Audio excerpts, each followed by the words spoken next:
You got to become a risk taker. Write that down.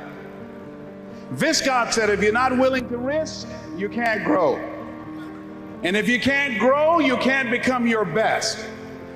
And if you can't become your best, you can't be happy. And if you can't be happy, then what else is there? You know what? I saw Dr. Norman Vincent Peale 23 years ago. But for 13 years, I wouldn't take the chance. For 13 years, I was living in my comfort zone.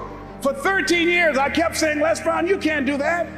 Les Brown, you can't have that kind of audience. Les Brown, you don't have the oratorical skills. You don't have the knowledge. You don't have the money.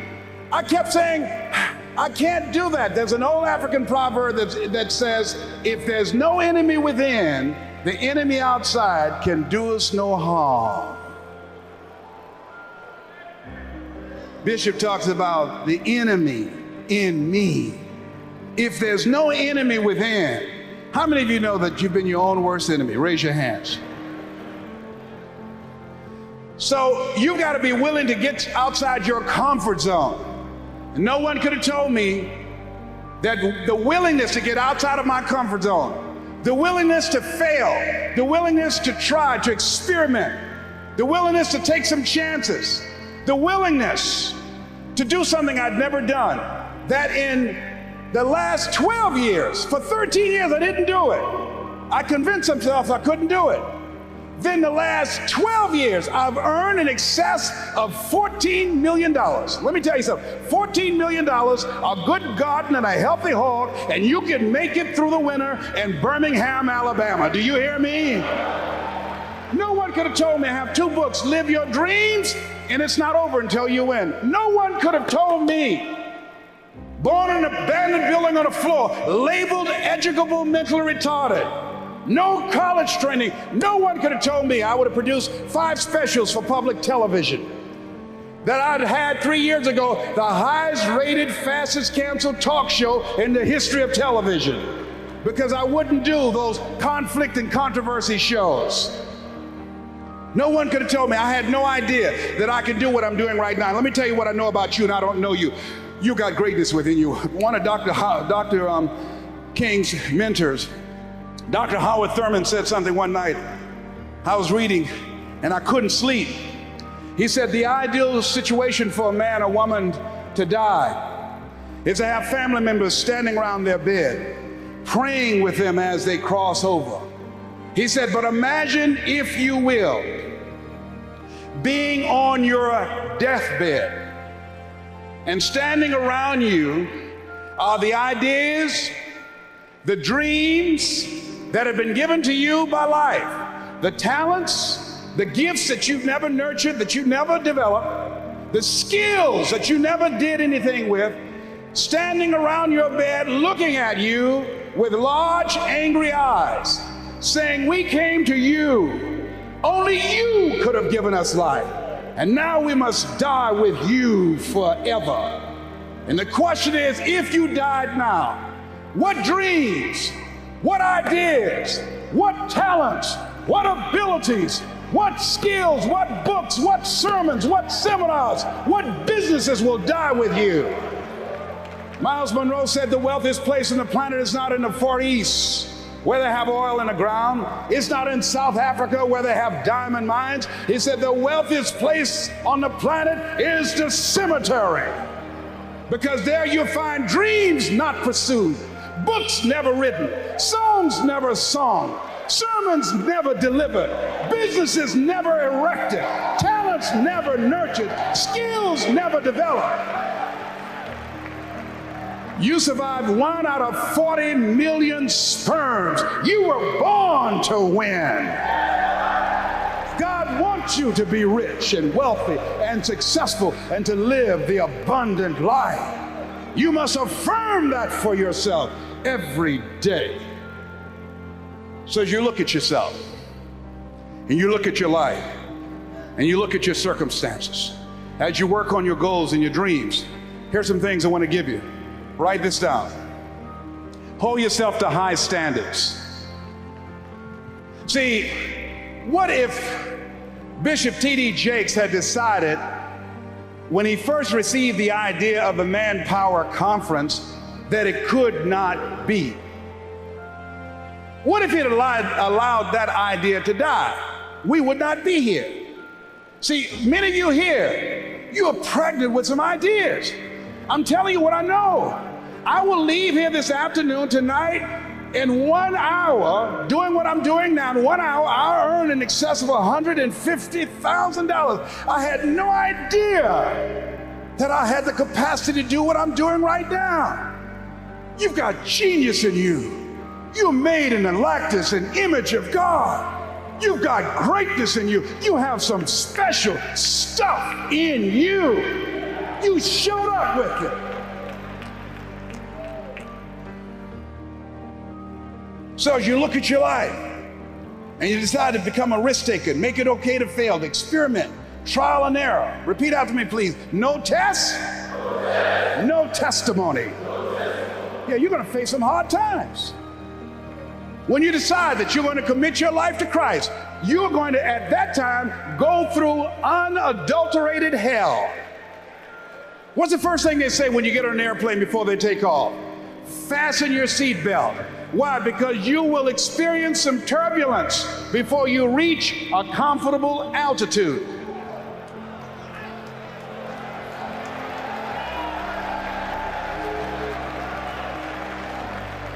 Life was testing me when the man looked at me and said, "You have prostate cancer. Your tumor is too large to have the surgery. We're going to give you radiation seed implants." The most anybody's ever gotten was 90. They gave me 238. I went back 3 weeks ago.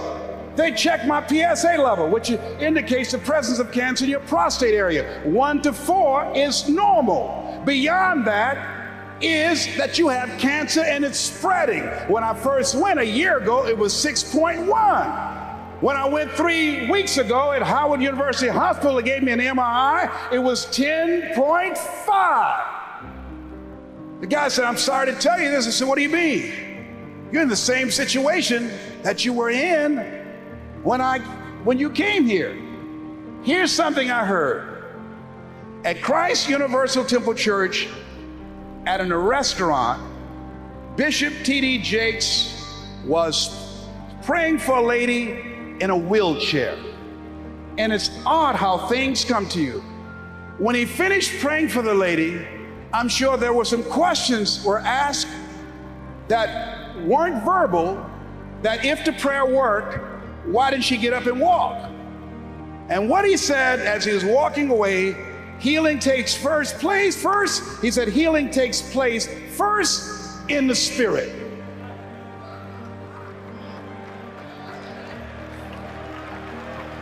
It didn't matter about his numbers. It didn't matter about their diagnosis.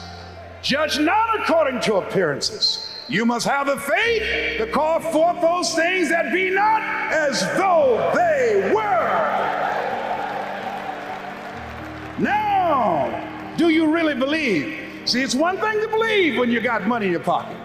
It's one thing to believe when your marriage is working out and you got your health and your children acting like they got good sense.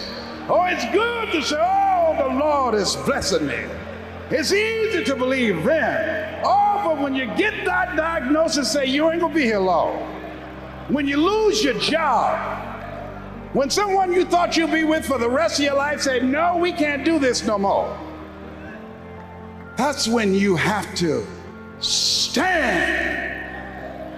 That's when you have to begin to live this faith, and that's not on you. That's when you got to call on something. However you let that mind be in you, you got to be out of your mind to believe in spite of these numbers you can still make it. In spite of the pain you're feeling, you can still come back again. You got to be out of your mind. That's right. I'm in that Christ mind. I believe it. And not when things are just favorable, not fair weather faith. And you've got to believe that. When you're going out here with your ideas, with your products, with your services, and part of being successful is you got to hold yourself to high standards. I use Bishop Jakes as a model. His people take care of you. He's thorough. Hold yourself to high standards, whatever you do. There's no saying, do not go where the path may lead, but go where there's no path and leave a trail. Treat people with respect. Treat them the way that you want to be treated. Tony, who's with me, who's been assigned to me, courteous, respectful, called several times. Is there anything I can do for you? Can I help you out? That's first-class service. If you decide to provide first-class service, John H. Johnson, a book called Making Against the Odds, he said, there's no defense against an excellence that meets a pressing public need. When I decided to become involved in the motivational industry, I didn't have the money of a Dr. Norman Vincent Peale, of Zig Ziglar, of Tony Robbins, and all the other giants out there. I had the gift of gab. So what I did was I trained myself, I disciplined myself to read 3 to 4 books a week. First I started out a month. Now I've increased it with a reading system that I have. Mr. Washington said, Mr. Brown, yes, sir. Do you want to make it? Yes, sir. First, you've got to develop your mind, young man, because you don't get in life what you want, you get in life what you are. Next, you've got to develop your communication skills. Once you open your mouth, you tell the world who you are. They said about Jesus, who obviously was an effective communicator, never spec a man. The reason that you're here is because no one can milk scripture and deliver a sermon that can transform your life and have you jumping up and down like you crazy, like T.D. Jakes. I'm home one day looking at this video my daughter gave me called He Called Me Son. Let me tell you something. By the end of that video, and I've never seen my father, when that video got to the end, I was going to the television and said, Daddy! Daddy, come back, Daddy! I pushed reverse and backed it up and said, Daddy! Let me tell you something. He just broke me down in my bedroom. All by myself. I'm looking around to see if anybody see me. That man crafted that message, you hear me? I'm crying like I'm at a funeral. I want my daddy.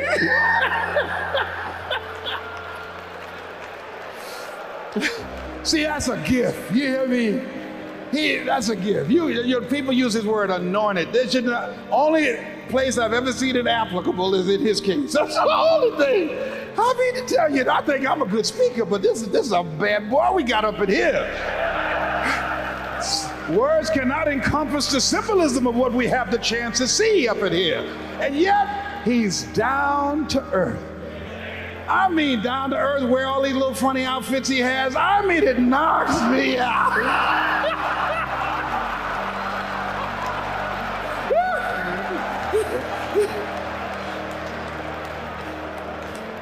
And let me tell you what my daughter said to me. My daughter, my oldest daughter, is on his advanced team. She said, you know what, I was listening to Dion last night, and I think I'm gonna call Bishop Jake's daddy too. I said, I wish you would. I mean, I will throw you out here right now and break his leg till I calling him daddy. Les Brown is in the house, the School of Greatness, my friend, who has been around for 75 years young. You told me just before we got on here, you've been fighting cancer for 27 years. You've been widely known as one of the most inspirational, motivational speakers in the world, helping Fortune 500 companies to small business owners to everyone in between really tap into their greatness. You're an inspiration to myself and so many people. And you've got a book called You've Got to Be Hungry that's out right now that is doing incredibly well, and it's 20 years in the making. And I'm curious, we've been talking just before this, which we'll add in the interview, about racial injustice, which you've been a big proponent of speaking out against for many years, and your time working in Ohio, in government, and your time working in radio, as a speaker, as all these different areas of your life. But you've just been through a lot personally of challenges in your life from, we have a similar story of growing up dyslexic with learning disabilities, with challenges in school. I remember the story you shared in our last interview in 2017 about, teachers just calling you dumb and things like this. I feel very connected to that story because of my experiences in school. And yet you've overcome so many challenges in your 75 young years. Can you share the biggest challenge you've had to overcome? The biggest challenge I had to overcome, and it's a continuous challenge, is allowing myself to see myself beyond my circumstances and mental conditioning, to live out of my imagination rather than my history. When you are raised in a culture that constantly demean you, marginalize you, and stifle your potential to move forward. I remember reading a quote by a guy named Richard Wright, who said, "The impulse to dream has been slowly beaten out of me through the experiences of life." So just imagine in 1963, when I graduated from high school, now that's a long time ago. my grandson said, "Grandpa, how old are you?" And I said, 75. He said, "You are old." In 1963, here's what the statistics were in 1963. That if you're an African American, you're the last hired and the first fired. If you're an African American, that a white college trained black person has less of a chance of getting a job than a white high school dropout. That's in 1963. Wow. According to the Federal Reserve, that still exists. So just imagine when an African American graduates from college and in debt, that a white high school dropout today will earn more money, 3 times more money than that black college graduate. 3 times more, all right? Why? Because of his paint job. I'll never forget, Louis, I saw an interview with Larry King, and this white supremacist was being interviewed, and he said, "Tell me, why do you hate black people?" He said, "Because they're black." So, and he said, "And?" He said, "And I'm white." So Larry said, "What did you have to do with that?" And this white supremacist said, "What?" He said, "What did you have to do with your being born white?" And he didn't have an answer. He just got quiet. And Larry, in that question, that strategic question, it created an aha moment, hopefully, for that young man. I saw this video yesterday. This lady said, "I've got grandchildren. I hate y'all, and I'm teaching my grandchildren to hate you too." Wow.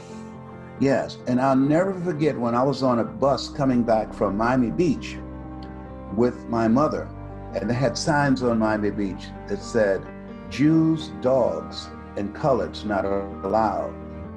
And so I asked my mother, I said, "Mama, why do they hate us so much?" And she said, "Leslie, I don't know, but don't you ever be like them. Don't you ever be like them. God is love, and he who dwelleth in love dwelleth in God, and God in them. You love people regardless of how they treat you." That grabbed me, because when she could have very easily, because of experiences that she had, that taught me to be hateful, because hatred is taught. It's people not born with that. And a little boy asked me, a second grader, "What do you mean by you gotta be hungry?" I said, "The greatness within the wind." I said, when the average person start out in life, they don't realize the odds are stacked against them. And you have got to call on everything in you to get ahead. I said, "How old are you?" He said, 7. I said, "When I was 5 years old, I was downtown Miami, and it was like 95 degrees. And I ran to a water fountain. I was with my mother. The neighbor said, 'Mamie, we can watch the other 6, but you're gonna have to take Leslie with you because he's a little touched in the head.'" So they didn't want to keep me. So I let my mother's dress go. We went downtown with her. We would hold her dress because she would walk real fast. And I ran up to this water fountain, Louis, and I started drinking water from it. And my mother said, "Don't you ever do that again." Grabbed me by the neck. And I talk about this in the book. And she started punching me and in the face and the head. And I was shocked. I said, "Mama." She had this crazed look in her eyes. I said, "It's me, it's me, Mama." And all of a sudden, a white police officer came by and he said, "Okay," he had a billy club in his hand, "you can stop beating that little boy now. I won't have to beat him." And he looked at me as I was crying and just laughed. Wow. As he walked away. And my mother, she grabbed me and I was crying and she said, "Leslie, I'm so sorry." But when I saw the redness in his face and how he had his billy club out and he was coming to beat you with it, she said, "I had to do something to distract him." She said, "Because had he hit you with that billy club, he would have had to kill me. And I'd left you and your brothers and sisters to fend for yourselves. You have no relatives." And at that moment, 5, I knew that there was 2 worlds. I was in a world where I was limited, where what water fountain I could drink from. When we got on the bus, there would be seats up front, and there would be a yellow line, and there were standing room in the back where Black people were seated, and Mama would say, "Keep moving." I said, "Mama, there are seats up here." "Did you hear me say, keep moving, keep moving?" So when you are in that kind of environment where you are judged based upon nothing other than the color of your skin, that's very humiliating. I had another experience that that really tilted the scale for me being the person that I am. And because I love my mother, I'm a mama's boy. I always say, this is the Mrs. Mamie Brown's baby boy. and so I was determined that I was going to create a world that my mother could live in and not be humiliated and to not be held back, and a better life than she had lived in Stuart, Florida, and what I experienced coming up in Miami, being African American. There were so many things. It was just a part of the culture, things that exist now. But to believe and understand that it's going on now, it's surprising. But what is heartwarming is the broad scale support. Something that Benjamin Franklin said. He said, change will never come about until those who are unaffected are as outraged as those who are. Wow. Okay? And so you have white people who are unaffected by this, but they're outraged. They're saying, hey, this is not right. And they're putting themselves in harm's way. I saw one white lady, they shot her with rubber bullets and she lost an eye. She's permanently blind in one eye. And so there have been places where the white turnout and other groups are very strong, of people out of a sense of humanity saying this is not America. And it's been sustained because the people can see it. And to see George Floyd have his life taken away. The guy who did that, one of the guys who was right there near him, where he could have said to the cop that was on George Floyd, "Come on, man, come on." He said he can't breathe. "Come on, it's 4 of us. He's handcuffed. He can't get away from us. Come on, get your knee off his neck." He didn't do this. So this lady saw one of the guys in the grocery store who was charged with complicity. And she said, "Do you have any regrets?" He said, "No." Wow. No. So therefore, he thought it was okay to take this guy's life for a $20 counterfeit bill. that they found not to be counterfeit. Mm. You know, so to lose your life and someone say, when you are asked, do you have any regrets? And you say, no. Man, let me tell you something, that's heavy. That says a lot. Yeah. Do you feel like we haven't really progressed that much at all? Or is there progress? No, I think there's been great progress. There's no question about that. No question.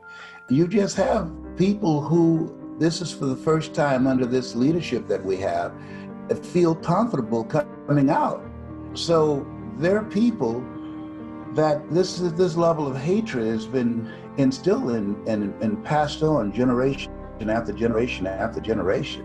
What makes it seem so pervasive and so dominant has been the exposure. It's never been exposed like this.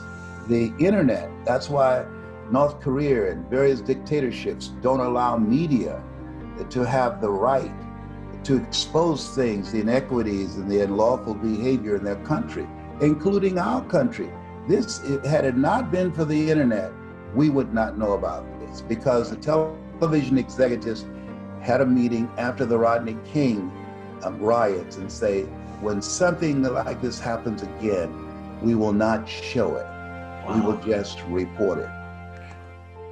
Okay, so, but the internet, because of the telephones, now these cops have been getting away with murder. They can't just get away with it. Although even when they go to court, 93.9% get off, never go to court. And of those who are indicted, maybe around 2% are sentenced and found guilty, because the judge and the prosecuting attorney is on the side of that officer. So well, I feel like they can always make a case, I guess, for, well, he was attacking me and this is in the law on how we can defend ourselves as police, right? When they asked the cops, why did you beat this guy that I said, this man served our country in Vietnam. He should not be treated like that. He was holding a baby. And they said he was fighting with one hand. And okay, come on. When I was on the air, and this is in the 80s, I editorialized against police brutality and deadly use of force. They said he had a threatening stance, so I shot him. One guy I'll never forget, he was in the car and police approached the car and they shot him 5 times. And they said he held his hand up, even though he didn't see a gun, but he moved his finger and he thought that he had a gun. And so they killed him and they got off with it. So they come up with any type of flimsy excuse. I thought my life was in danger. Like the guy here in Atlanta was shot 5 times in the back, and they said they thought he was going to turn around and shoot with a taser. And the truth of the matter is that cop was mad because his taser was taken away from him. So he pumped 5 bullets in him. So no, there will not be a trial here. This is taking place now. And so that level of madness and lack of value for human life, it's deep in the culture. But how did you personally overcome so much from racism as a young child when your mother essentially had to beat the crap out of you in order to defend you from the police beating you up even more, to not being able to sit anywhere on the bus that you wanted to go on, to just having the challenges at school, to your career? How did you personally learn the skills to overcome so many challenges in the world, in your internal mind and world, and in life? The title of the book, You've Got to Be Hungry, the greatness within to win. Greatness comes out of adversity. And the defining moment for me was when my mother was working for a lady named Miss Harris. I was responsible for cleaning some spots off the floor. My mother was called by Miss Harris. She said, Mamie, I want you to go in another room and find a hat that I'm looking for, the one I had 3 Sundays ago. And when my mother went in that room, I heard a slapping sound. I heard my mother clapping her hands. And I said, Mama, I was curious. I said, why are you clapping your hands? She said, don't you worry, Leslie. You just keep on doing what you're doing and get those spots up off the floor. Then she came out of the room and she said, Miss Harris, I don't see it in there. So she said, well, go in this other room. And Mama went in the other room, and sure enough, she started clapping her hands again. And I said, Mama. She said, what? She was aggravated now. I said, why are you clapping your hands? She said, didn't I tell you to do what you're supposed to do? But at that moment, Miss Harris came over and she stood over me. She said, I can tell you why she's clapping her hands.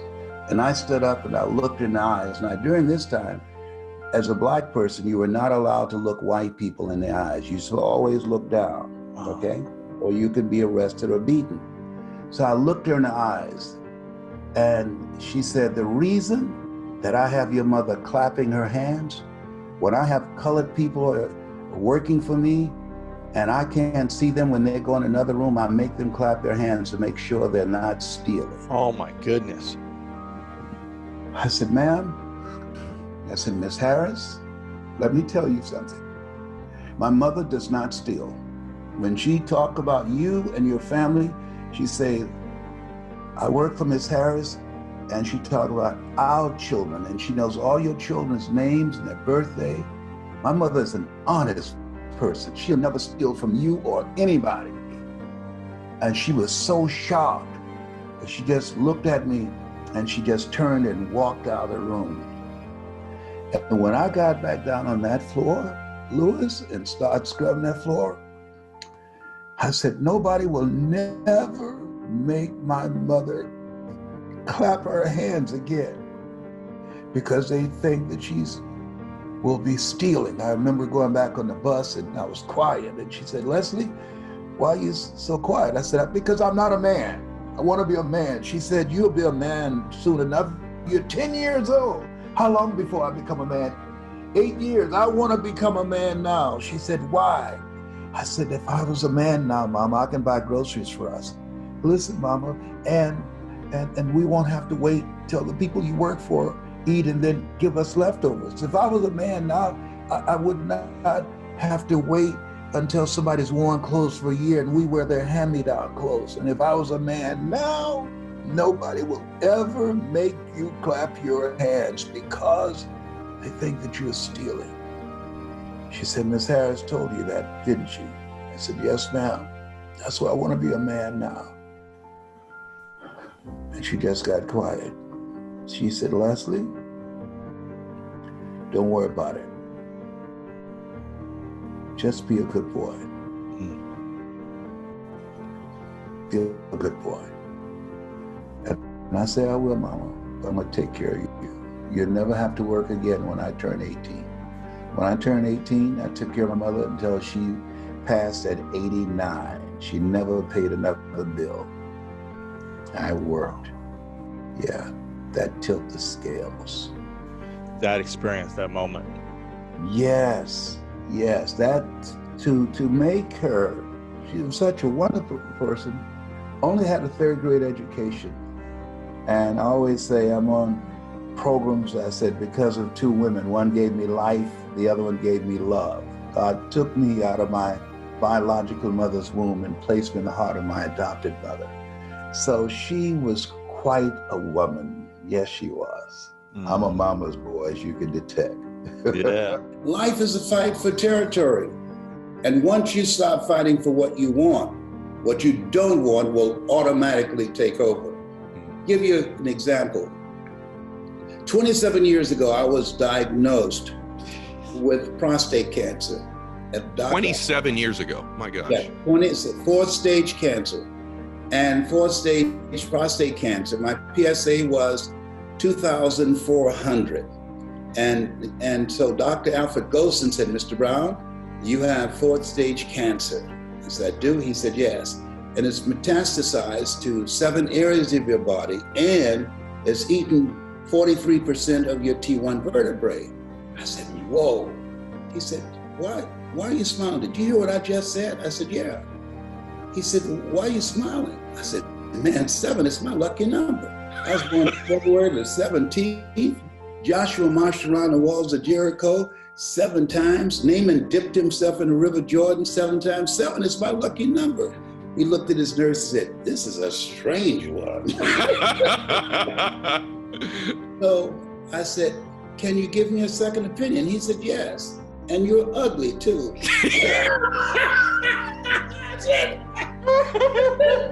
You just called me ugly, did you? You didn't go there. He said, you're ugly. He said, but you got this. You got this. I don't tell patients that they're terminally ill. What I say is my knowledge and my ability and my skills have terminated. Now you and God figure this out. He determines the prognosis. You got this. And as a result, how people live their lives, as you know, is a result of the story they believe about themselves. He interrupted my story, and I left there with a heart full of faith, not a heart full of fear. Zig said, most people in a fearful situation, they forget everything and run. But there are a small number, the road to life is straight and narrow, few there be that find it, who face everything and rise. Oh my gosh. And so the people who listen to you when you speak, and when I say that you are the most talented speaker on the planet, is because when you speak, what you do is distract, dispute, and inspire. You distract people from their story. Yeah, as you know, the psychologists call that self-explanatory style. And through the execution of your presentation or the guest that you interview, that you dismantle their current belief system and inspire them to become, as Mother Teresa would say, a pencil in the hand of God and start writing a new chapter in their lives. That's what you do with the products that you have, the guests that you have, and how you have decided that you are going to live a life that will outlive you. And God bless you for it. Live a life that will outlive you. Oh my gosh. Everybody, I'm just sharing this treasure with you. So you got to follow this man. You've got to get his book. Guys, listen, I have a lot of people on my show that I admire. This man changed my life. I mean, there's a part of me, this is a very strange interview for me, Mr. Brown, because I'm in and out of it in my mind. I'm talking to Les Brown right now. And I mean, I'm fascinated to be talking with you. You don't know how often I've met you that said, this is my brother from another mother. Thank you. Thank you. You're making my day. Speaking of, what's that? How old are you? 50 this year.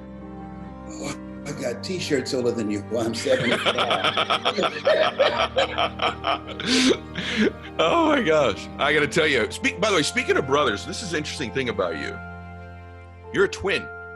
Yes. And when you were young, this is so hard for people to believe. They see this man who can recite poetry and scripture and quotes like this, to think that at some point you were labeled as, were you labeled as mentally retarded as a child? When I was in the 5th grade, I was labeled educable mentally retarded and put back from the 5th grade to the 4th grade at Douglas Elementary School in Miami, Florida. And then when I was in the 8th grade, I failed again. But I had a man who was very much like you, because I consider you a master communicator, Mr. Leroy Washington. And I walked in his class looking for a friend. It was really a God moment. And he said, young man, go to the board and work this problem out for me. I said, sir, I can't do that. He said, why not? I said, I'm not one of your students. He said, do it anyhow. I said, I can't, sir. And the other students started laughing, saying, he's Leslie. He's got a twin brother, Wesley. Wesley's smart. He's DT. And he asked, what's DT? And they said, he's the dumb twin. And they erupted in laughter. And I said, I am, sir.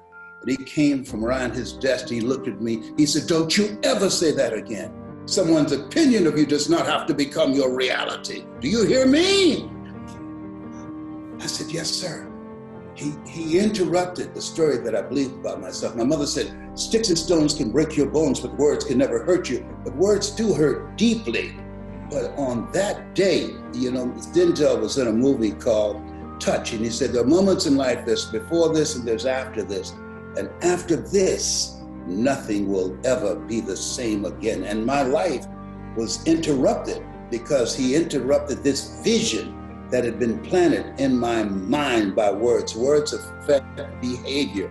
And that's why I'm excited about training people how to create an experience to transform people individually and collectively. Because when we look at where we are, that's more important than ever before.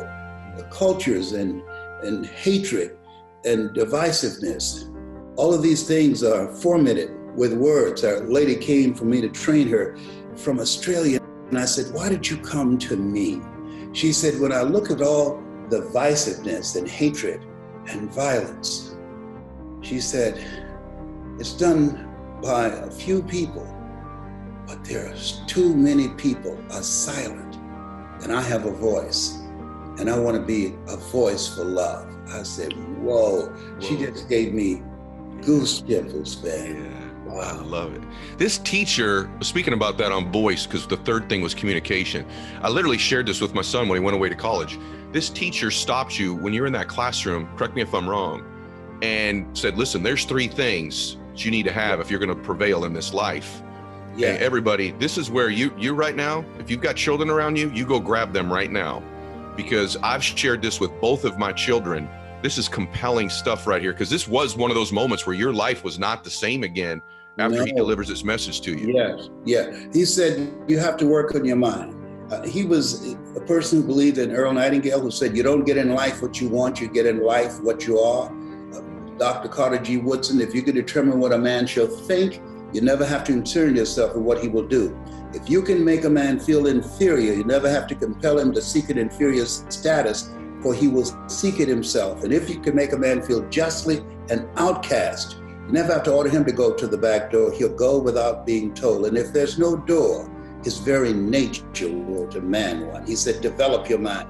Next thing he said, practice the principle of OQP, only quality people. Today, in order for us to make it, even before the coronavirus, the suicide rate in America had increased by 32%. Today, in order for us to make it, we have to create what we're doing now, collaborative, achievement-driven, supportive relationships. One of the major issues we're facing right now is loneliness. And one of the major determinants of a long life, I thought it would be plant-based diet or becoming a vegetarian or a vegan or exercise. It's positive social relationships. That's the main factor. And the third thing that he said, Mr. Brown, develop your communication skills, young man, because once you open your mouth, you tell the world who you are. Your ability to communicate humanizes you. You explain it so well when you talk to people about the number one skill that they need. If they're negotiating, if they want to advance their careers, if they want to create a movement, they want to promote their business or promote themselves. That skill, had I not had that skill when I was fired from working for the Mamie sanitation department, if I didn't have the ability to communicate, I would not have been able to be a salesman at Sears or do door-to-door sales. I would not have been able to become a disc jockey. I would not have been able to become a state legislator in Columbus, Ohio, and pass 14 bills my first term. And I was elected the third term, 3 terms, and then my sister called me and said, Leslie, are you sitting down? What's wrong with Mama? Mama has breast cancer. I said, I'll be right there. She said, Leslie, you don't have to come. We found a good nursing home for her. I said, listen to me. No. She adopted 7 will be there when she takes her last breath. And I left that day, and I'll never forget when I rung the doorbell, a friend of hers named Miss Mildred, she came to the door. She said, oh my God, Mamie, Leslie's here. And I heard my mother's voice said, I knew my boy would come. I knew my boy would come. And I came in and her things were packed. I said, unpack everything. I said, Mom, I'm here. I'm here. And so it's— Wow. This thing with your mom, do you know who Art Williams is? Do you remember Art Williams? He used to be a speaker. All you can do is all you can do, and all you can do is enough. But there you go. You do all you can do. I study everybody. I know you do. Listen to you. Zig Ziglar, if you give enough people what they want, they'll give you what you want. Jim Rohn, when the end comes for you, let it find you conquering a new mountain, not sliding down an old one. I study them all. Because the reason I ask you this is, when I introduced you as the greatest speaker that I've ever seen, and by the way, I think that shortchanges it. I believe greatest teacher, communicator that I've ever seen in my life. And the other one that made the impact on me was Art Williams, who I know you would both agree with. There was an amazing communicator, still is. Yeah. And so I met him one time, and he gave me a nice compliment about a talk I had given. And so I said, well, there's two I've ever seen in my life. And I said, it's you, Mr. Williams. And I said, and then Les Brown's in a class all his own. And I said, he's so talented and gifted. And he stopped me. And this leads to your mother. Again, a situation that I know about, I'd like you to share. And he goes, he's not that talented and gifted. He's a worker. He works. Les works at it. This is a skill he's developed. He wasn't born with this. He's worked at it. If you knew the people I know, this guy is on the road. He works. And then I was listening to you, and this amazing, your mother's this theme in your life, but when you were a young boy, your mother lost the ability to work. And so I think the story is she starts sort of like making a little moonshine to sort of support the family, right? And something happens, and I think you're like 10 years old, something like this, right? And then you got to take over. Would you just share this? Because I think everything happens for us, not to us. Our test will be our testimony. And the messes of our lives don't disqualify us. I think so many people think this mess I'm in, this divorce, this business failure, this choice I made I'm not proud of, that I'm ashamed of, it disqualifies me. My background, my upbringing, I'm disqualified.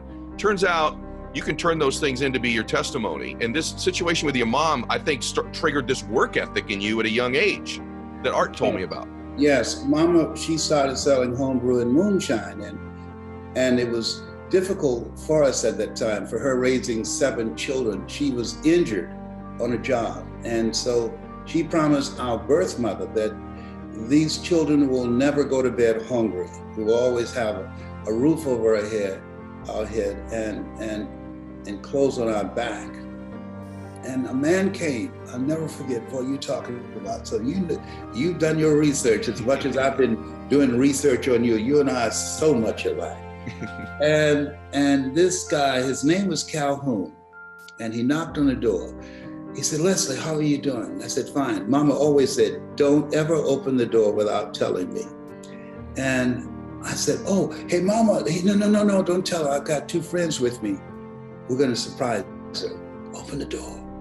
And I opened the door and let them come in. And one of the guys grabbed me. I was 10 years old in the throat and hit me on the side of the head and threw me up against the wall. And he said, she's back there in the room. And they went back there, and Mama was selling homebrew and moonshine. And he said, pull up the linoleum. And they pull up the linoleum, and she kept it under the floor of the house that we were in. And they brought Mama out in handcuffs. Then I said, Mama, I'm so sorry. And she said, it's okay, Leslie, it's okay. And she never, ever, ever mentioned it when she came back. And so we didn't have any relatives, we adopted. So the neighbors, they will come in and bring us food from time to time. And I would collect copper and aluminum, and sometimes stand in the corner. Hey boy, come over, and get on a truck with older men to move heavy equipment. But years later, fast forward, man, I had it in my heart.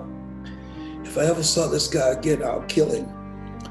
And boy, God, boy, he has a sense of humor. Here I am talking to my young son, John Leslie, who's a speaker and trainer. I said, John Leslie, anger is a wind that blows out the lamp of the mind. He said, what do you mean by that, Daddy?